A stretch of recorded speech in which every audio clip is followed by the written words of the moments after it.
করা হবে। কিন্তু আজকে 9 বছর অতিবাহিত হলো, কিন্তু সরকারি কর্মচারীরা মানবতার জীবন যাপন করছে বাজার দরের জন্য। মানুষ বাজারে গেলে তাদের নাভিশ্বাস হচ্ছে।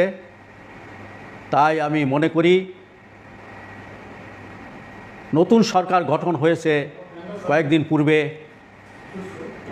কিন্তু আমরা মনে করছিলাম যে নতুন সরকার আসলে আমাদের সরকারি কর্মচারী তথা পেনশনভোগীদের কিছু পে কমিশনের মাধ্যমে কিছু ব্যবস্থা হবে, আর্থিক সচ্ছলতা আসবে, কিন্তু তা হলো না।